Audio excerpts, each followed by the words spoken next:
O Evangelho puro e simples é o tema da mensagem à luz de Marcos, capítulo 1. Leremos os versos 1 a 13.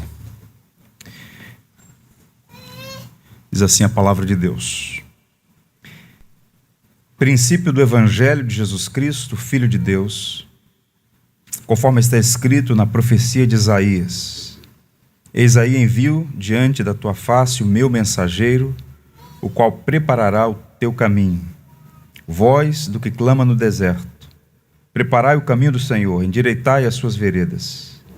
Apareceu João Batista no deserto, pregando batismo de arrependimento para a remissão de pecados.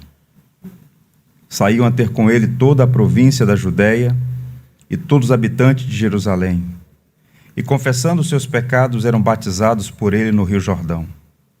As vestes de João eram feitas de pelos de camelo, ele trazia um cinto de couro e se alimentava de gafanhotos e mel silvestre. E pregava dizendo: após mim vem aquele que é mais poderoso do que eu, do qual não sou digno de, curvando-me, desatar-lhe as correias das sandálias.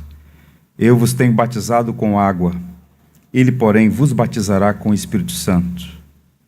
Naqueles dias veio Jesus de Nazaré da Galileia e por João foi batizado no Rio Jordão. Logo ao sair da água, viu os céus rasgarem-se e o Espírito descendo como pomba sobre ele. Então foi ouvida uma voz dos céus: Tu és o meu Filho amado, em ti me comprazo. E logo o Espírito o impeliu para o deserto, onde permaneceu 40 dias sendo tentado por Satanás. Estava com as feras, mas os anjos o serviam. Que o Senhor nos abençoe. O prólogo do Evangelho de Jesus, segundo Marcos, é uma primorosa introdução a todo o livro. Marcos, sem rodeios, ele vai direto ao ponto, diferente de outros evangelistas, porque a sua intenção é apresentar a pessoa e a obra de Jesus aos cristãos, especialmente aos cristãos em Roma, que estavam debaixo de intensa perseguição. E o livro inteiro, em cada uma de suas partes, tem como fio condutor o propósito de revelar a identidade e a missão de Jesus. Quem é Jesus? É a pergunta que Marcos está respondendo através de toda a narrativa. E os 3 primeiros versos que nós lemos, esses 3 primeiros versículos, têm uma estrutura tripartite. 3 partes que se intersectam. Vejam. Primeiro ele começa com João Batista, mensageiro de Deus e precursor do Messias, que anuncia a necessidade de arrependimento e perdão. O batismo é introduzido pela primeira vez como um símbolo de fé. Versos 2 a 8. Em seguida, o batismo de Jesus, que marca uma nova era, um novo tempo. O Espírito vem sobre ele em forma de pomba e o Pai dá o seu testemunho. Este é o meu Filho em quem me comprazo, em quem me alegro, em quem tenho prazer.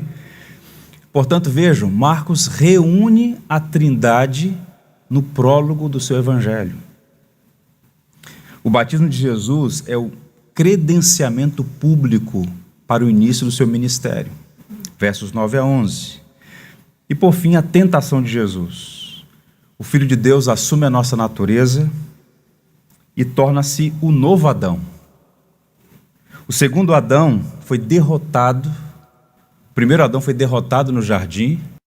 O segundo Adão derrotou Satanás no deserto. Marcos está fazendo essa leitura teológica dos fatos. Versos 2 a 13. No próximo domingo, se Deus permitir, nós vamos tratar o ministério de João Batista, o batismo de Jesus e sua tentação. Hoje o nosso foco é o primeiro verso, que é a moldura na qual Marcos apresenta todo o conteúdo do seu livro. Princípio do Evangelho de Jesus Cristo, Filho de Deus. Já parou para pensar por que Marcos começa a narrativa com esse verso?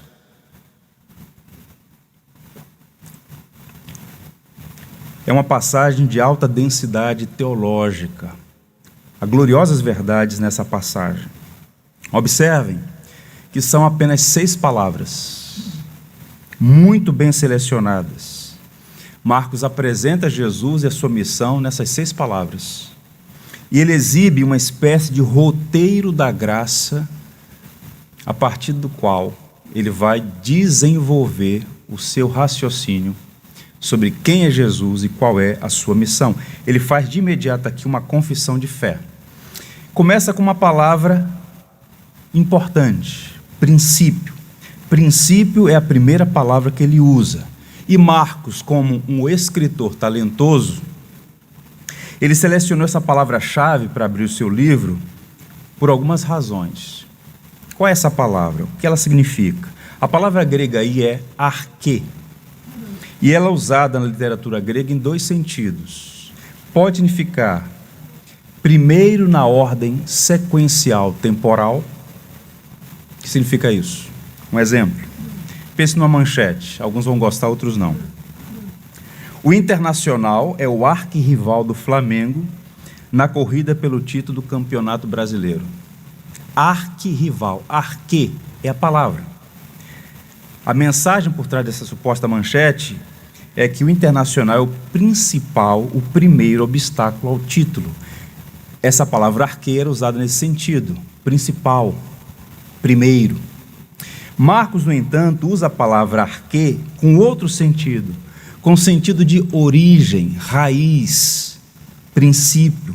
O que ele está dizendo é o seguinte: princípio, começo, início, gênesis do Evangelho de Jesus Cristo.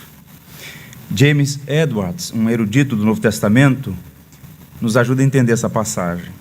Marcos, sem dúvida, a escolheu como um lembrete da atividade de Deus na história. No princípio, criou Deus o mundo. Assim também, a era do Evangelho é manifesta quando o Filho de Deus se torna um ser humano em Jesus Cristo. Percebam? O Evangelho tem sua origem, seu princípio, no cumprimento da promessa de Deus. O Evangelho não nasceu numa esquina como resultado de um raciocínio humano, de um projeto humano, de uma alternativa humana.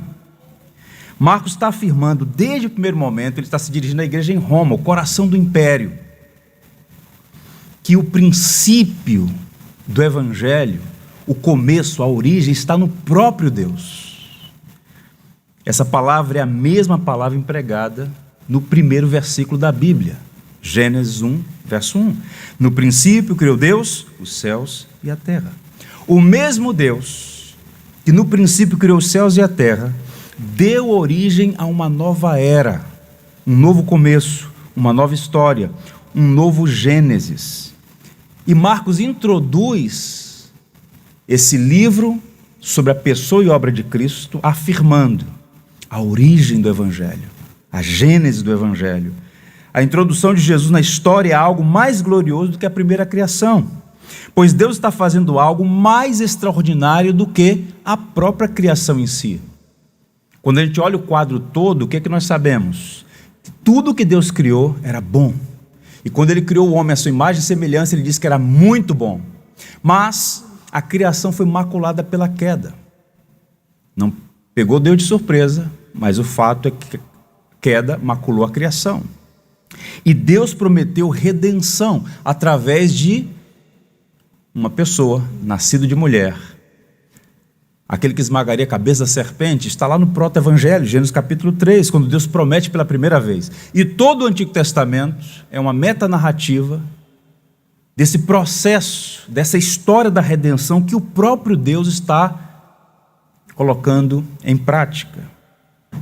É extraordinário saber disso. A criação de um novo mundo, uma nova humanidade redimida do cativeiro do pecado por meio do Salvador, divino humano, único em todo o universo. No livro de Gênesis, observe, encontramos o Deus Trino criando o mundo. Por meio da palavra e do Espírito está escrito: façamos o homem à nossa imagem, conforme a nossa semelhança. Gênesis 1, verso 26. Nesse plural majestático, é assim que os hebraístas chamam, façamos. Quem está dizendo isso? O façamos aqui é o plural majestático, Deus Trino. A obra da criação é uma obra do Pai, do Filho e do Espírito. Agora percebam o que Marcos está fazendo aqui nas entrelinhas. Não apenas utiliza a palavra princípio, no início do livro, como também insere nessa nova criação a atividade trinitária. No jardim Deus criou o homem. Agora, no meio do deserto da Judéia, nas águas do Jordão, há um ser humano, sem igual, Jesus. Ele está sendo batizado pelo precursor, o João, o Batista. E naquele batismo singular, há uma reunião trinitária. Jesus é o Filho de Deus encarnado, o Verbo que se fez carne. O texto diz que o Espírito veio sobre ele na forma de uma pomba. E ouviu-se uma voz: este é o meu Filho em quem tenho prazer. Pai, Filho e Espírito, neste novo momento da história, em que um recomeço está em curso, de modo que o cristão, que afirma existir um só Deus, é ao mesmo tempo um monoteísta trinitário. Nós cremos no Pai, no Filho e no Espírito, um só Deus, três pessoas distintas, coiguais e coeternas. O grande teólogo anglicano do século passado, J. Packer, diz assim: a Trindade é a base do Evangelho, e o Evangelho é uma declaração da Trindade em ação. A nossa salvação vem do Senhor, e o Senhor é trino, uno e trino, um só Deus, três pessoas. O Pai planejou a nossa salvação, o Filho a executou, a realizou naquela obra extraordinária da cruz, e o Espírito Santo é quem aplica o que o Pai planejou e o Filho realizou. De modo que a Deus e a Deus somente é devida a honra e a glória por sua criação e pela redenção que há no Evangelho. Na manhã de hoje eu gostaria da atenção dos irmãos para responder a 3 perguntas e respondê-las à luz das Escrituras. Que é o Evangelho? O que o Evangelho oferece? E o que o Evangelho exige? Porque tudo que Marcos vai fazer no decurso desses 16 capítulos é basicamente tratar essas 3 solenes perguntas. E a primeira é a mais importante, porque a resposta certa vai fundamentar as demais. Que é o Evangelho? É a resposta a essa pergunta que nós precisamos dar de modo adequado. Marcos criou, irmãos, um gênero literário que passou a ser conhecido como Evangelho.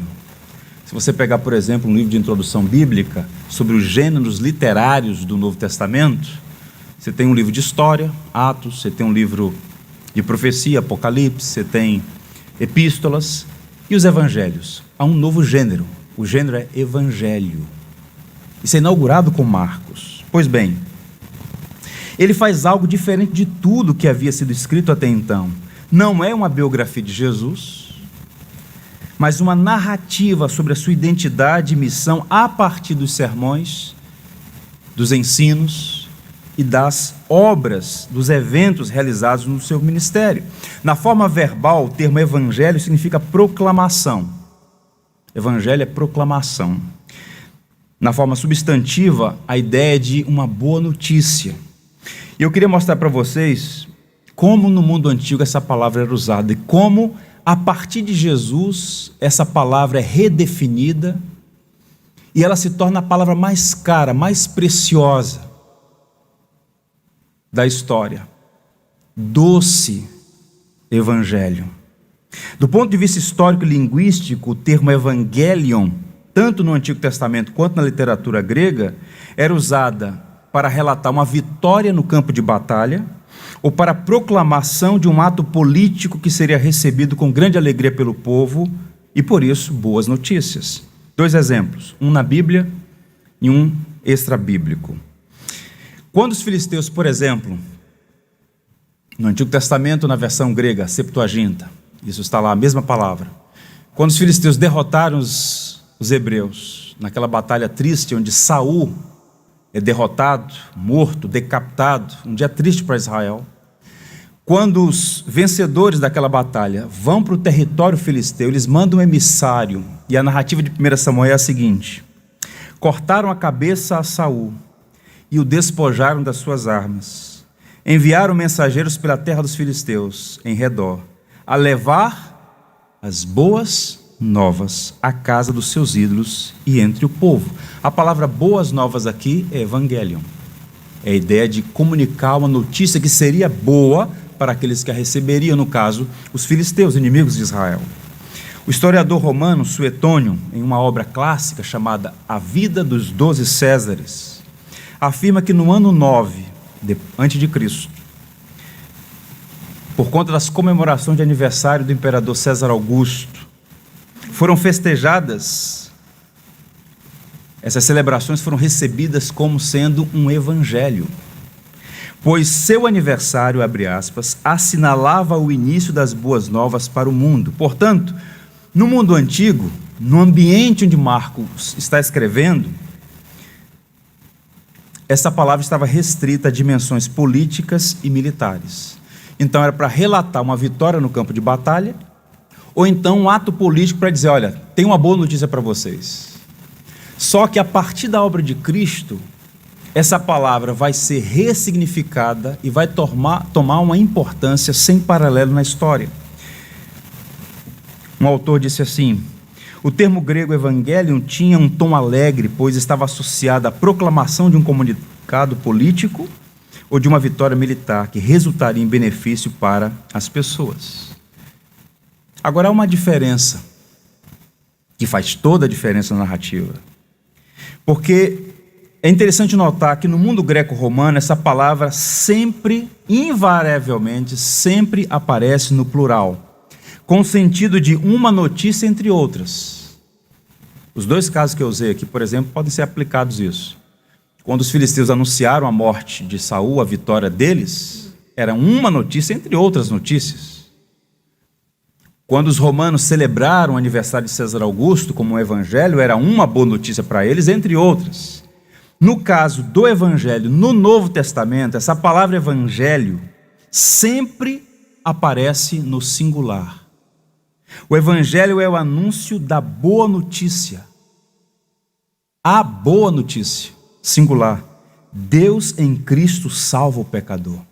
O que Marcos vai fazer, e todos os escritores do Novo Testamento, é mostrar que o que Deus está fazendo na pessoa do seu Filho Jesus Cristo não é uma boa notícia entre outras, é a boa nova, que Deus em Cristo salva o pecador, como diz um hino do nosso cantor.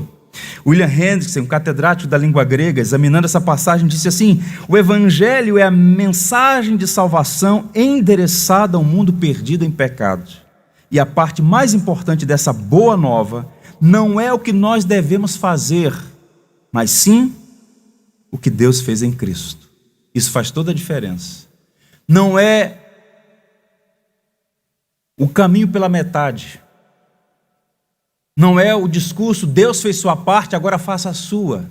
Salvação não tem nada, absolutamente nada com o que você faz, mas com o que Cristo fez, de modo definitivo, cabal, perfeito e suficiente. E é por conta disso que eu quero sugerir uma primeira aplicação aqui. Precisamos de um retorno ao evangelho puro e simples. Observem, por exemplo, a história da igreja evangélica no Brasil.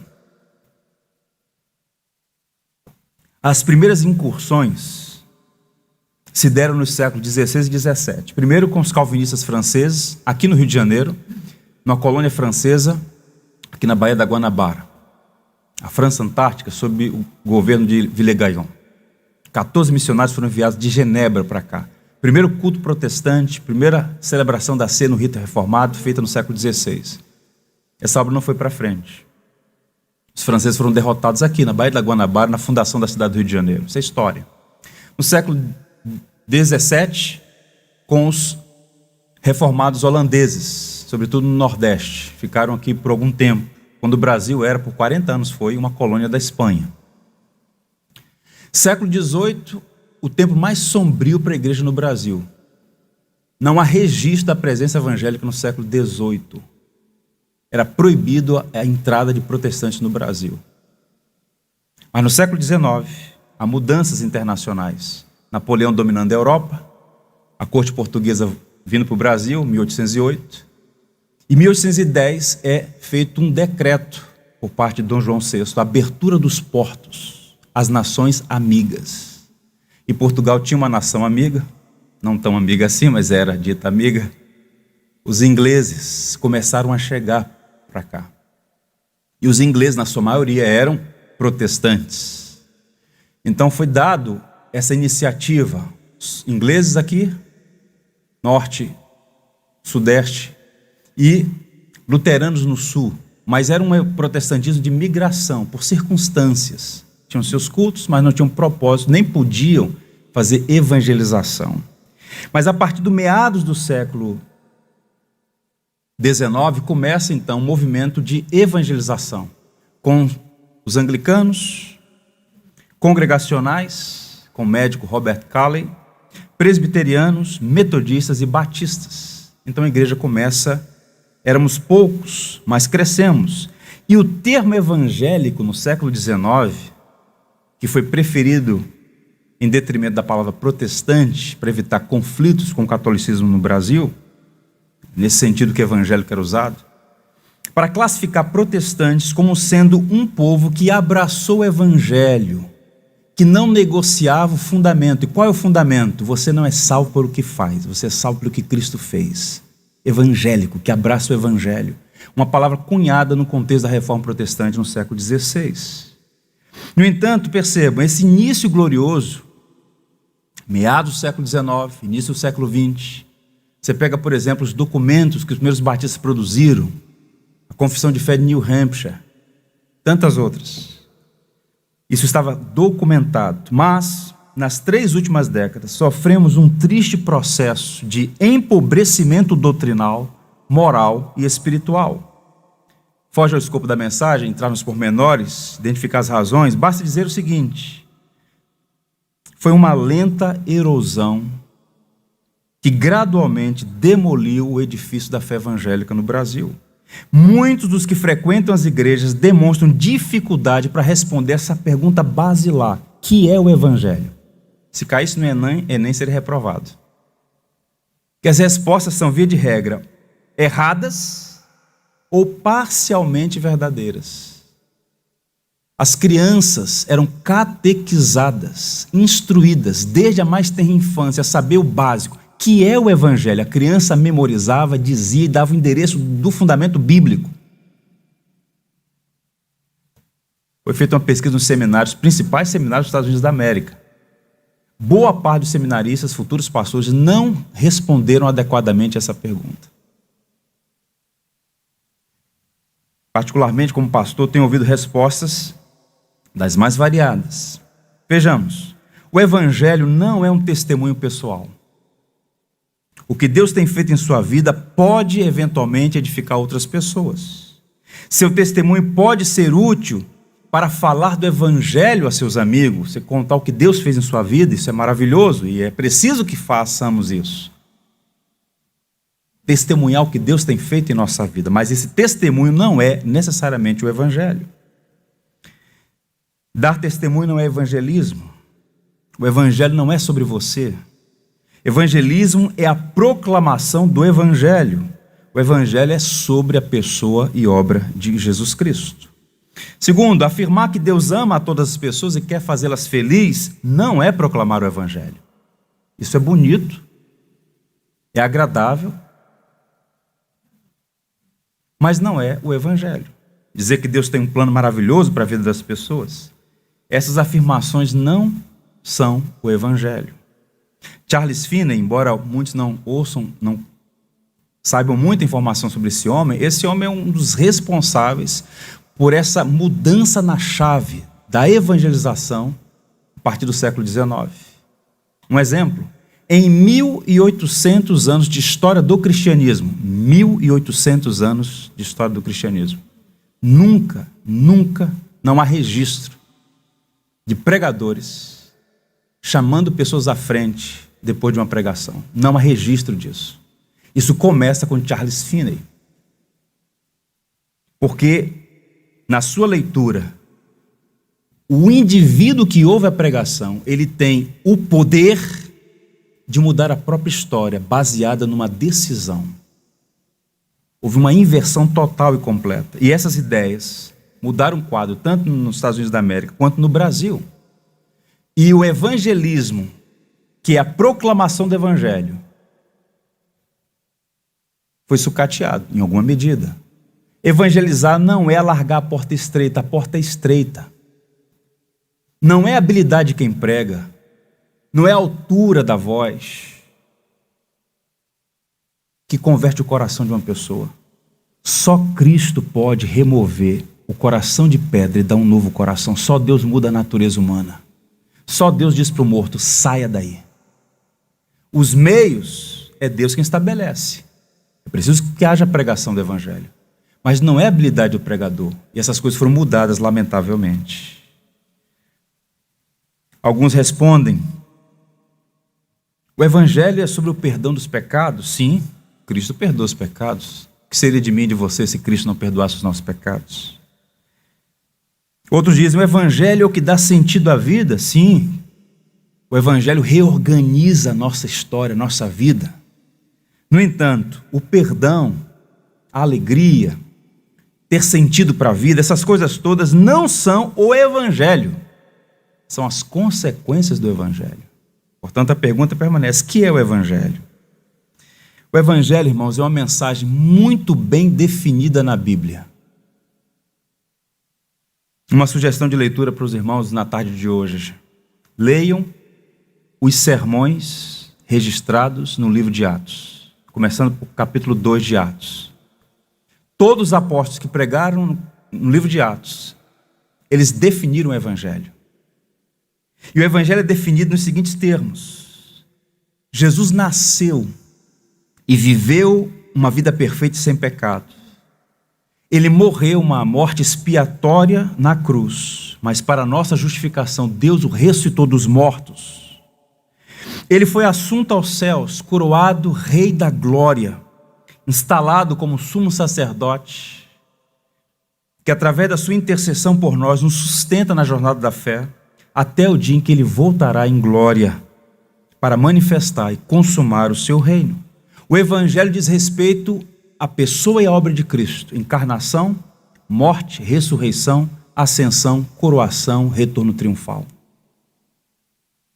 Isto é o evangelho: proclamar quem é Jesus e o que Ele fez.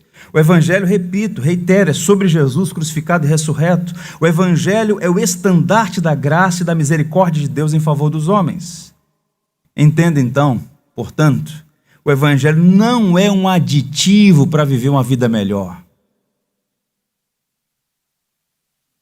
Percebam como, lamentavelmente, existe um mercado na fé em nosso país. O evangelho sendo usado para prometer o que Deus não prometeu. Você quer ter uma boa condição, ganhar dinheiro? Trabalhe, se qualifique. Você pode, eventualmente, ascender socialmente. O evangelho não está prometendo em nenhum momento riqueza. Não é errado ser rico, não é errado ganhar dinheiro. Mas o evangelho não prometeu isso. Não promete isso. Foge ao nosso controle, à nossa condição de gerência da vida, se é que temos, ter certeza de termos boa e plena saúde sempre. Há coisas que você precisa fazer para manter uma boa saúde. Mas atletas adoecem da noite para o dia, contraem doenças incuráveis e morrem.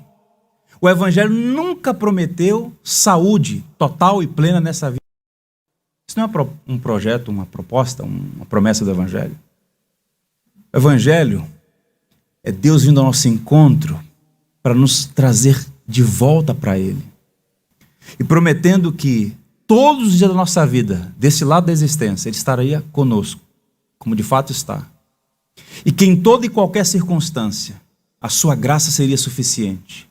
De modo que Paulo, entendendo isso, e Paulo não tinha nem dinheiro, nem saúde, viver é Cristo, morrer é lucro. Porque a vida não termina na sepultura. Quem é Jesus? Aquele que morreu como um cordeiro, mas que devorou a morte como um leão. Perceba a mudança. A morte não é derrota de Cristo. Aquela morte na cruz é o emblema da nossa grande vitória. Não há principado, não há potestade, não há autoridade neste mundo, não há enfermidade, nem o adversário de nossas almas, nem a morte, o último inimigo a ser destruído, pode nos separar do amor de Deus que está em Cristo Jesus. Essa é a mensagem do Evangelho. Das leituras que fiz, a melhor definição do Evangelho está na carta de João Calvino ao cardeal Tiago Sadoleto. Um documento preciosíssimo. Vou ler para vocês um parágrafo. Uma vez que todos os seres humanos, aos olhos de Deus, são pecadores perdidos, sustentamos ser Cristo a nossa única justiça, visto que por sua obediência ele pagou nossas transgressões, por seu sacrifício aplacou a ira divina, por seu sangue lavou nossos pecados, por sua cruz tomou sobre si nossa maldição, e por sua morte fez expiação por nós. Asseveramos desse modo que o homem é reconciliado em Cristo com Deus Pai, não por mérito próprio, não pelo valor de suas obras, mas por misericórdia gratuita. É tudo sobre Cristo, quem Ele é, o que Ele fez. O Evangelho é Jesus Cristo crucificado e ressurreto. Vamos observar o título majestoso que Marcos dá para Jesus para substanciar esse princípio do Evangelho. A primeira palavra que aparece aí é Jesus. Princípio do Evangelho de Jesus. Jesus é a forma grega do nome hebraico Yeshua. Significa o Senhor é a salvação. Seu nome é Jesus porque Ele salvará o seu povo dos pecados dele. Foi o que o anjo disse a Maria. O nome da criança é Jesus. Ele salvará o seu povo dos pecados deles. E um dos sermões do livro de Atos diz: não há salvação em nenhum outro nome, pois debaixo do céu não há nenhum outro nome dado aos homens pelo qual importa que sejamos salvos. Atos 4:12. Portanto, o nome Jesus tem relação com a missão de Jesus. Ele veio para ser o Redentor, o Salvador. O nome pessoal de Jesus é acrescido aí, ou recebe uma qualificação, um designativo, melhor dizendo, Cristo, que é a forma grega para o equivalente hebreu, Messias, ungido, ordenado pelo Espírito Santo. Sobretudo na segunda parte do livro, fica evidente que Jesus Cristo é o Messias, o prometido, o ungido, o enviado. Agora, o que é interessante notar, Marcos não apresenta Jesus como um guerreiro militar capaz de libertar os judeus da tirania do Império Romano, mas como um servo sofredor que foi profetizado por Isaías, que foi destinado a sofrer em nosso lugar. Como disse Agostinho, ele enfrenta a morte como um cordeiro e a devora como um leão. Quem é Jesus? É o Messias, o Cristo, o servo sofredor. Jesus foi comissionado e qualificado como profeta, sacerdote e rei para cumprir a missão de salvar seu povo. Ao nome de Jesus Cristo é adicionado o Filho de Deus. Princípio do Evangelho de Jesus Cristo, Filho de Deus. E Marcos utiliza esse designativo em todo o livro, porque ele atribui a Jesus qualidades e atributos divinos. Por exemplo, quando eles estão no mar da Galileia e uma tempestade ameaça a vida dos discípulos, ondas altas, vento forte, os discípulos temerosos dizem: mestre, vamos morrer. E o Senhor, humano, cansado, enquanto dormia, acordado pelos discípulos, ele levanta, ordena ao vento e às ondas que cessem. Então a pergunta é: quem é esse que até o vento e o mar lhe obedecem? É o único ser que é divino e humano, Jesus Cristo, Filho de Deus. A divindade de Jesus é a fortaleza e a segurança do cristianismo. Negar a divindade de Cristo é dinamitar o fundamento da nossa fé. Tanto é que já no capítulo 2, chegaremos lá, naquele episódio em que Jesus está ensinando numa casa, a casa está abarrotada de pessoas, à porta uma multidão de pessoas, eram casas na Galiléia, casas pequenas, então ela estava lotada, e lá fora uma multidão apinhada. 4 homens querendo conduzir um amigo até Jesus, Marcos diz que eles abrem o telhado, fazem um buraco no telhado e descem o paralítico numa corda. Quando aquele homem chega na presença de Jesus, o que é que um paralítico precisa? O que é que um enfermo precisa? De cura? Mas quando Jesus olha para aquele homem, ele identifica a maior das necessidades. Ele diz assim: filho, os teus pecados estão perdoados. E os fariseus, as autoridades do judaísmo presentes, ficaram escandalizadas e murmuravam: quem é este aí que pensa que pode perdoar pecados? Que loucura! E Jesus diz: o que é mais fácil? Dizer para este homem: teus pecados estão perdoados, ou de levanta-te e anda? E o homem levantou-se. Percebam, não é um curandeiro. Jesus não é curandeiro. Todos os milagres que Cristo operou com o propósito de mostrar a autenticidade da sua missão, a sua soberania sobre tudo que aflige o homem. Enfermidades, os demônios, as adversidades circunstanciais, a morte. Cristo é Senhor de tudo e todos.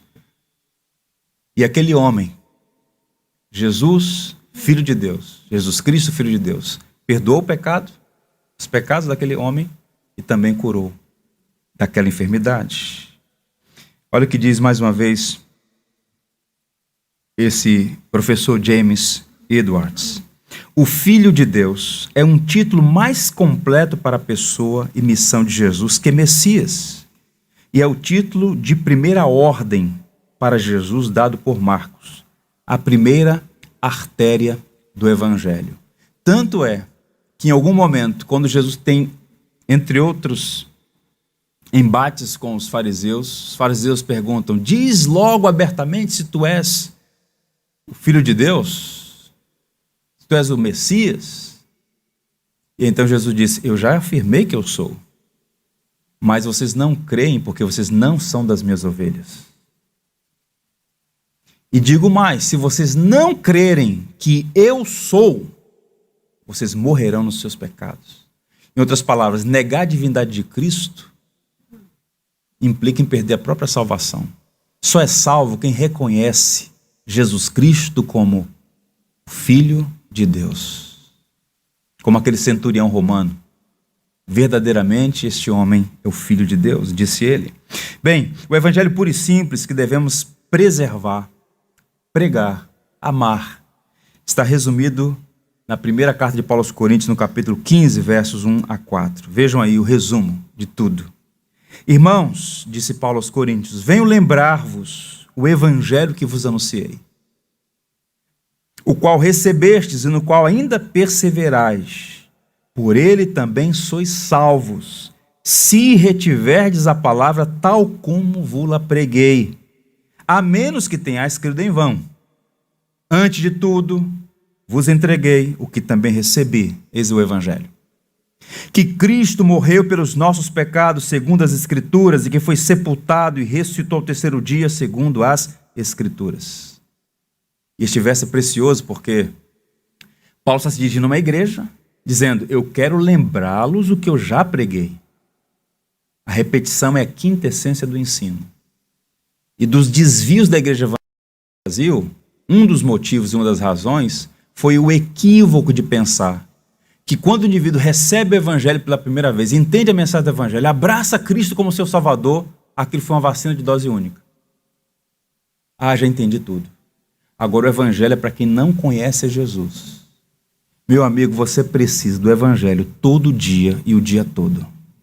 Porque a sua natureza, ela é pelagiana. Há uma inclinação para atribuir aos seus méritos um dom de Deus. Então, via de regra, a gente precisa todo dia lembrar, trazer à memória: o evangelho não é sobre o que eu fiz, sobre o que eu faço, é sobre o que Cristo fez. E obviamente que ao abraçar o evangelho, isso vai ter sérias implicações na nossa vida, os frutos virão, devem vir. E podemos dar testemunho do que Cristo está fazendo nesse processo que a gente chama de santificação. Mas o evangelho não é sobre o que eu faço ou deixo de fazer. O evangelho é sobre o que Cristo operou. Respondendo essa primeira pergunta, a segunda é a seguinte: o que o evangelho oferece?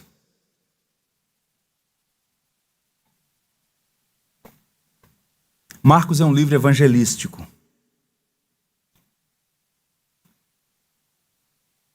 O homem que fracassou na primeira viagem missionária seria o instrumento nas mãos de Deus para levar a boa nova a centenas, milhares, milhões de pessoas através dos séculos. Ele sabia que o evangelho é a boa nova sobre Jesus e as boas novas que vêm dele. Tente imaginar a igreja debaixo de perseguição. A igreja estava crescendo, embora perseguida. Como diz Tertuliano, o sangue dos mártires é a semente da igreja. Quanto mais perseguida, mais ela crescia. Não havia cristianismo nominal. Dizer, afirmar, confessar Jesus Cristo é Senhor poderia implicar perder os bens, perder a família, perder a liberdade, perder a vida. Só afirmava Jesus Cristo é o Senhor quem de fato teve um encontro pessoal com Cristo. Não era aderir a um clube, não era abraçar a religião da moda. Era um compromisso de viver e morrer por Cristo. Bem, ali estava a igreja, crescendo, avançando. E à medida que ela crescia, aumentavam também os riscos da distorção da mensagem. Portanto, Marcos escreveu o Evangelho de Jesus por motivos teológicos, mas também por razões pastorais. Ele pretende apresentar quem é Jesus, o que ele fez e o que ele oferece, para que a pureza do Evangelho fosse preservada. Porque desde o primeiro momento, começando por exemplo, segundo muitos estudiosos do Novo Testamento, o primeiro documento do Novo Testamento é a carta aos Gálatas. E os Gálatas que receberam tão abertamente o Evangelho, num rápido processo, deixaram o Evangelho por outro Evangelho, o que irritou profundamente o apóstolo Paulo. De modo que é muito fácil começar bem e terminar mal. Primeiramente, recebeu o Evangelho, abraçou o Evangelho. Mas chega ali um paurador frívolo, chega ali um conversa fiada, chega ali um pregador de internet, chega ali um videozinho no WhatsApp, começa a receber conteúdos estranhos à fé cristã. Por isso, Marcos, com preocupação pastoral, está reafirmando o Evangelho. E um dos meios através dos quais essa distorção entrava era a partir de oferecimentos, ofertas espúrias. E Marco, então, está tentando responder, o que é que o Evangelho oferece? Então, essas narrativas todas, dos 18 milagres que ele selecionou, das 4 parábolas que apresentou, tem como foco, entre outras coisas, dizer, ou responder essa pergunta, o que é que o Evangelho oferece ao ser humano? O Evangelho, disse alguém com muita propriedade, não é uma argumentação nem um debate. O Evangelho é uma apresentação, é uma proclamação. E a proclamação do Evangelho vem acompanhada de uma oferta e uma exigência. São as 2 últimas perguntas que vamos responder. E a oferta do Evangelho, para ser direto, é a reconciliação com Deus por meio de Jesus Cristo. Se alguém lhe perguntar, qual é a oferta do Evangelho? Qual é o oferecimento do Evangelho ao ser humano? Reconciliação com Deus por meio de Jesus Cristo. Existem outras coisas, mas o coração é isso. Reconciliação com Deus por meio de Jesus Cristo. Precisamos ler o Evangelho de Marcos em conexão com o Novo Testamento. E se prestarmos atenção no quadro todo, veremos que Jesus Cristo veio a este mundo para reconciliar pecadores com Deus. 18 milagres registrados no Evangelho de Marcos são propositivos, deliberadamente selecionados para mostrar 2 coisas: a compaixão de Cristo pelo homem perdido. Então, quando Jesus atendia a uma necessidade imediata, não era simplesmente um protocolo, deixa eu resolver isso aqui para focar no que é principal. Ele tinha compaixão das pessoas. Tente imaginar, por exemplo, aquela mulher que há 12 anos sofria de uma hemorragia. Diz o texto que ela gastou tudo que tinha com os médicos. Eles foram incapazes, não havia recurso para socorrer aquela mulher. Então Jesus Cristo teve compaixão dela, teve compaixão da filha de Jairo, teve compaixão do filho do centurião, do servo do centurião. Era um homem cheio, é de fato um homem cheio de compaixão. Mas ao mesmo tempo, Tudo que Marcos diz sobre Jesus, além de mostrar sua compaixão, revela sua autoridade. Uma palavra tão desgastada no Ocidente, no meio dessa revolução. Autoridade. Ele tem autoridade sobre a natureza, manda o vento silenciar-se, manda as ondas se aquietarem. Ele tem autoridade sobre a enfermidade. Qual é a enfermidade incurável mesmo aí? A lepra? Curou. A hemorragia? Curou. Cegueira? Curou. Todas as enfermidades. Jesus alcançou aquelas pessoas todas. Tem poder sobre a enfermidade. Sobre os espíritos malignos que existem, que estão em curso, em atividade. E sobre a morte, ao ressuscitar, por exemplo, a Lázaro, seu amigo. Então percebam a autoridade dele. Os milagres, portanto, não são um fim em si mesmos, mas uma evidência do senhorio de Cristo e uma demonstração da autenticidade de Jesus como Redentor. Agora percebam que essa oferta, a reconciliação, está evidente na passagem mais importante do livro de Marcos, que para muitos é o versículo-chave, que sintetiza a temática teológica dos 16 capítulos. Qual é o verso? Marcos 10, 45. Pois o próprio Filho do Homem não veio para ser servido, mas para servir e dar a sua vida em resgate por muitos. Ele veio servir. Que contrassenso. O rei servindo. Isso era impensável para um romano.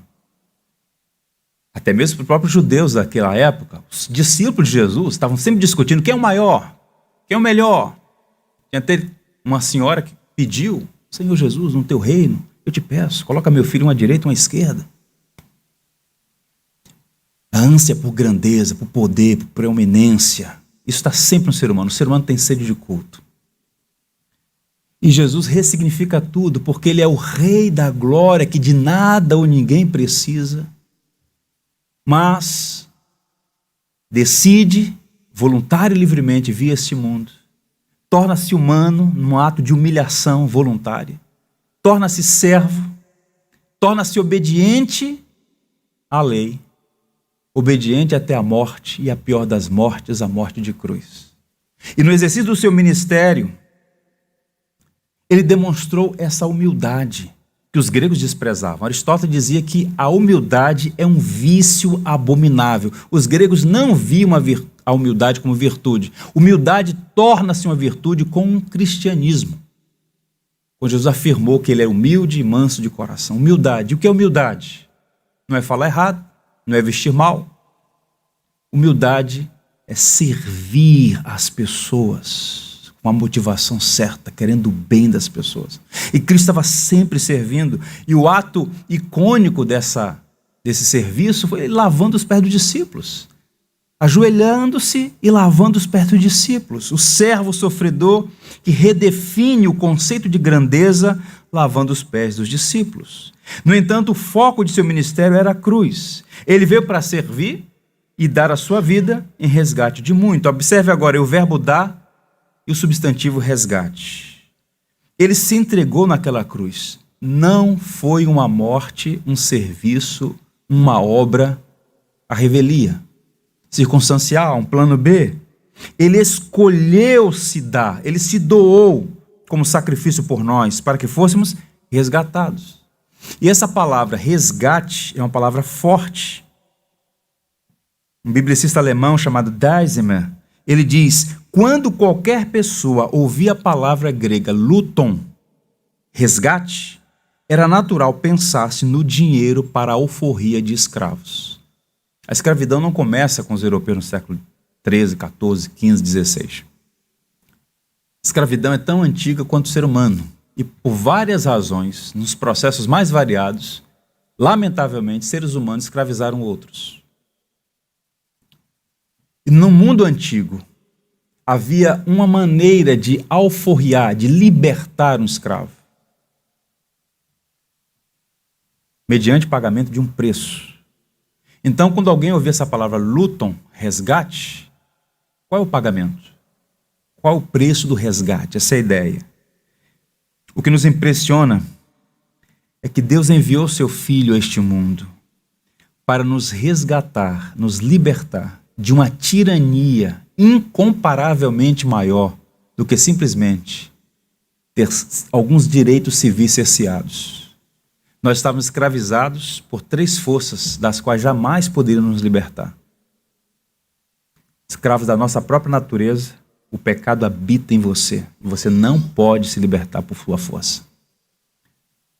Da nossa natureza, do mundo enquanto sistema e do adversário de nossas almas. Paulo diz isso claramente na carta aos Efésios, capítulo 2, versos 1 a 3.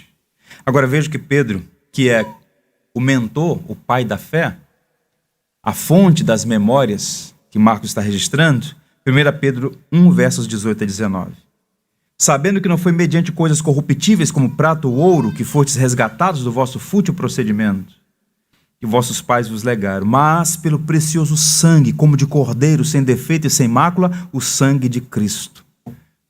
Ele está usando essa mesma linguagem. É a pregação do Evangelho. E o Evangelho é Cristo, crucificado e ressurreto. É mediante a pregação do Evangelho que nós somos libertos.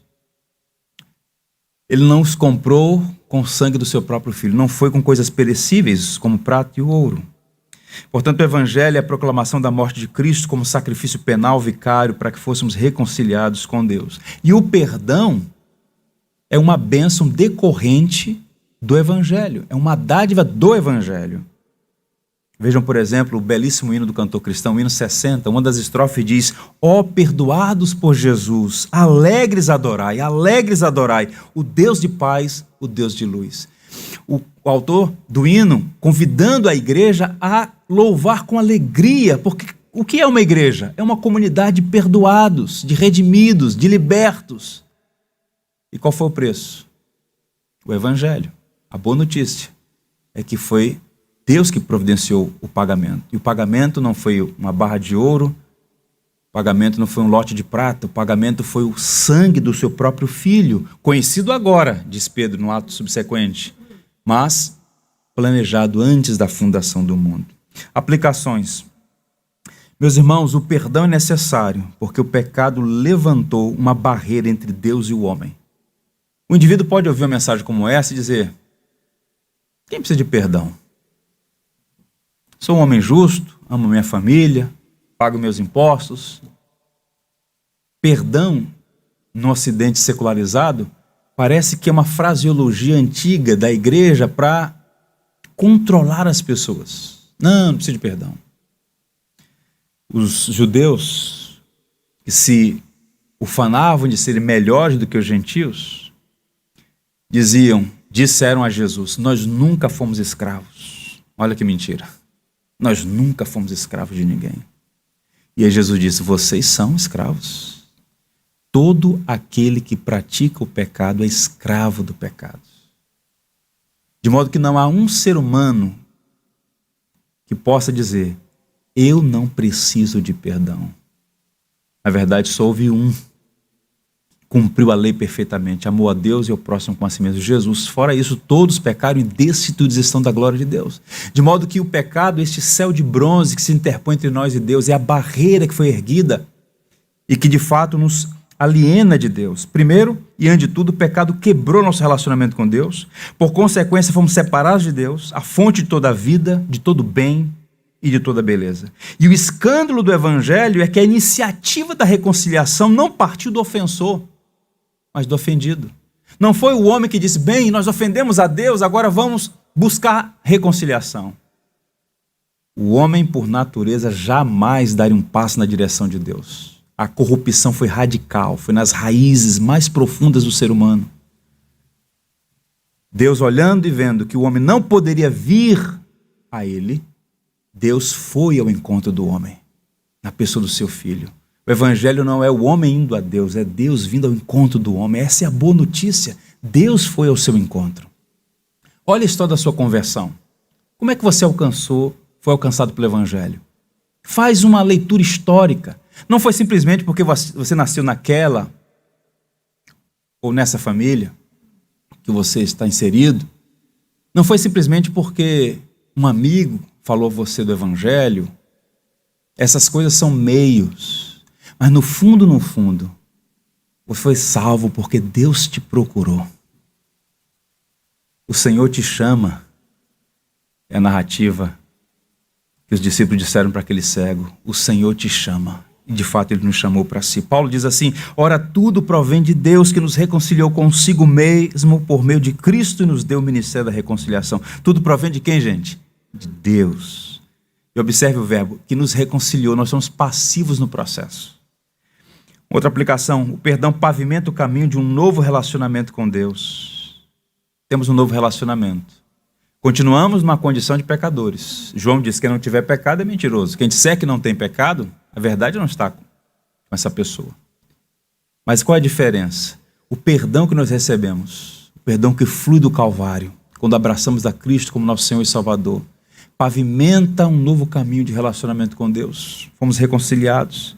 Por isso, Paulo diz: agora já nenhuma condenação há para os que estão em Cristo Jesus.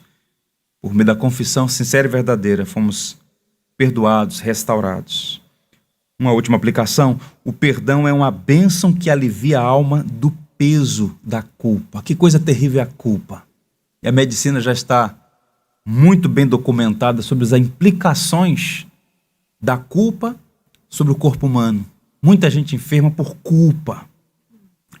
E de fato a culpa moral, real, verdadeira, é um peso sobre a alma do ser humano. O indivíduo tenta aliviar essa culpa com distrações, com diversões, com bebida, com prazeres. É sempre uma tentativa de aliviar o tédio, que por vezes, na verdade, é só o reflexo de uma culpa que consome o indivíduo. A indústria do entretenimento, ela cresce porque sabe que o mundo está debaixo da tirania da culpa. E o homem precisa aliviar a sua culpa com essas doses constantemente necessárias de analgésicos para a alma. Quando, na verdade, só o perdão de Deus pode trazer alegria e paz para a alma. Pergunte aos mais famosos cientistas do mundo se eles conhecem um medicamento capaz de libertar o homem da culpa. Pergunte aos grandes artistas se eles são capazes de eliminar da consciência a culpa através da música, ou da pintura, ou da poesia. Pergunte aos ricos e poderosos desta era se o peso da culpa desaparece diante dos tesouros deste mundo. Tudo isso, em alguma medida, tem o seu valor, mas não emprestam sentido ou propósito ou eficácia para a culpa. Nele temos a redenção por meio do seu sangue, o perdão dos pecados, de acordo com as riquezas da graça de Deus. É nele que nós temos a redenção. O Evangelho oferece, portanto, perdão, restauração, reconciliação. E por fim, serei mais breve nessa última parte. O que o Evangelho exige? Trataremos isso com mais detalhes no primeiro sermão pregado por Jesus, capítulo 1, verso 15. Mas é preciso dizer que o Evangelho da Graça oferece reconciliação através de Cristo. Ao mesmo tempo, o Evangelho exige que o homem se arrependa dos seus pecados e creia em Jesus Cristo. Veja aí o primeiro sermão público de Jesus, um extrato, um resumo. Depois de João ter sido preso, foi Jesus para a Galiléia, pregando o Evangelho de Deus, dizendo: o tempo está cumprido e o reino de Deus está próximo. Qual é a tônica da pregação de Cristo? Arrependei-vos e crede no Evangelho. Arrependimento e fé são as exigências do Evangelho. Deus chama homens e mulheres ao arrependimento. E a fé, ou seja, confessar e abandonar seus pecados e confiar em Cristo. A igreja precisa trazer isso à memória sempre. Porque é falta de amor não chamar homens e mulheres ao arrependimento.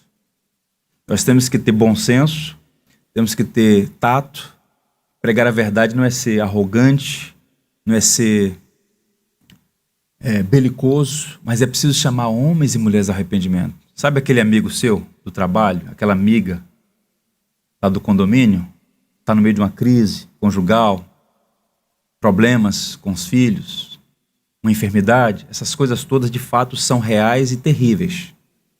Mas o que as pessoas mais precisam é se arrepender dos seus pecados e a crer em Jesus Cristo. Porque elas podem ter uma boa condição, uma boa saúde, todo vento pode ser favorável, mas a pergunta de Jesus é a seguinte: que adianta o homem ganhar o mundo inteiro e perder a sua alma? E não adianta suprimir a verdade com falsetes. Tudo termina no cemitério, não? Não termina não. E quem disse que não termina é o próprio Cristo. Não existe ser humano que tenha mais amado as pessoas do que Cristo. Arrependei-vos e crede no Evangelho. A aparição de Jesus na Galileia traz o alvorecer de uma nova época que exige arrependimento e fé. O registro escrito da vida de Jesus, feito por Marcos, é em si mesmo chamado de Evangelho. E, portanto, esse mesmo Jesus que venceu o sepulcro na ressurreição dos mortos é agora o Senhor vivo em operação na igreja e no mundo, chamando pessoas ao arrependimento. Quando Paulo pregou no coração, na capital intelectual do mundo antigo, em Atenas, diante daqueles filósofos cheios de si, homens que tinham profundo conhecimento de várias matérias, o que Paulo pregou para eles foi o seguinte: ora, não levou Deus em conta os tempos da ignorância. Agora, porém, notifica aos homens que todos, em toda parte, se arrependam. Então, arrependimento, que é esse abandono do pecado, e a fé, que é a crença, a confiança em Jesus como Senhor e Salvador. Eu encerro contando para vocês a história de um homem de biografia interessante. Seu nome é Lee Wallace. Oficial do exército norte-americano, diplomata, governador do Novo México. Ele odiava o cristianismo. Ele não suportava os cristãos. E a sua animosidade para com a fé cristã não era velada, como muitos que levantam a bandeira da tolerância, mas no fundo odeiam a igreja. Era explicitada. E ele então ridicularizava a Bíblia, não demonstrava nenhum temor a Deus, e tudo que estivesse ao seu alcance para prejudicar um cristão, ele fazia. Ele era conhecido como um ateu que questionava a fé e dizia não entender como uma pessoa inteligente pode aceitar o cristianismo como sendo verdadeiro. Ele viveu no século XIX. E então ele objetivou escrever um livro para desmascarar a farsa do cristianismo. Foi para a biblioteca, era um homem dado aos estudos, à leitura. Ele começou a pesquisar. E ele começou por onde? Pelo Evangelho segundo Marcos. Se deu mal. Princípio do Evangelho de Jesus Cristo, Filho de Deus. E à medida que ele lia, e observe, seus olhos começaram a ser abertos. Ele foi convertido lendo as Escrituras. E esse homem passou por uma mudança tão profunda, tão intensa, que ele se tornou um arauto da graça, falando do Evangelho de Jesus. Testemunho dele.